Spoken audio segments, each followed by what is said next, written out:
I love symmetry. I'm not sure exactly why, but I've always loved it since I was a kid. Most children are messy and forgetful of their things.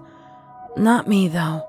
I knew everything had its own place, and in my room, everything was right where it belonged. My parents didn't have it. My grandparents didn't have it either. Not a single person in my family had it. I've started referring to it as it because I truly believe it's a thing inside of me. A stowaway that shouldn't be there, but it lives inside of me. A need, a desire, a longing to be perfect. As an adult, I'm at a point where I can't live my life normally. I can't keep a job, women won't stay with me because they can't handle it. Honestly, I don't even care if they leave.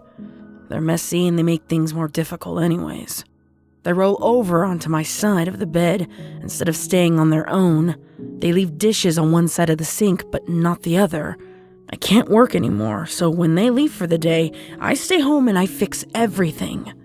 It's a relief when they leave for good. That feeling never lasts, though. Eventually, it comes back and finds something else that needs fixing. You may be asking, why would I seek out relationships to begin with if I can't stand them? Well, it's hard to sleep in the middle of the bed all night without moving. Other than the relationship problem, my life has pretty much been in order. I say pretty much because there's one last issue that needs to be dealt with. You see, I have what's called heterochromia iridum, or 2 different colored irises. My right eye is cornflower blue, and my left is pale green. Both of my parents have cornflower blue eyes, and my siblings and cousins as well. My green eye is the broken one.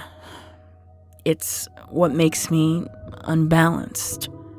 Every time I look at myself in the mirror, it's just staring right back at me. It's all I think about sometimes. Everything is in its right place, except for my green little mistake. So, it didn't hurt when I first dug the spoon under my eye. It didn't even hurt when I popped it out and it was hanging by my cheek. Was it shock that was keeping the pain away? Or was it? I snipped the optic nerve and blotted the warm liquids that were streaming down my face. My vision being cut in half was a strange sensation. What was left was dangling flesh. I placed back in the now empty hole. I bandaged up the wound, rinsed the spoon, and went to sleep. I actually woke up happy. I slept better than I had in years. It was finally done. I was fixed. I got out of bed and stumbled into the bathroom. My body ached and my head was on fire. I flipped the switch in the bathroom and the light was blinding. I slowly removed the bandage that was soaked in blood and was sticking to my face like tape. When I looked up in the mirror, though, my stomach turned. Only then had I realized what I had actually done, and I couldn't even believe it. There was a hole on the left side of my face, but not on the right. I was unbalanced again.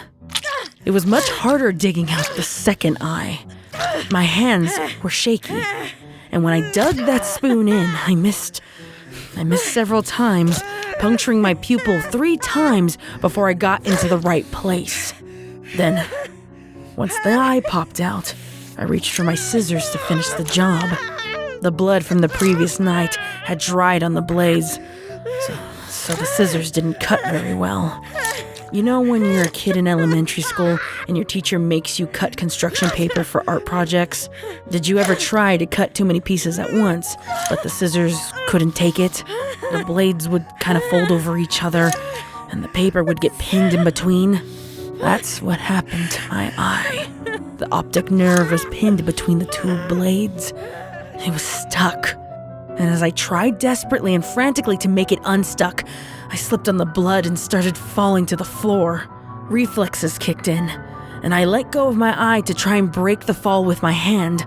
The weight of the scissors stuck on my hanging eye was unbearable. I knew I couldn't stand it long enough to make it to the kitchen to get a knife. So, I pulled straight out of my head. I felt the flesh tear from inside my skull.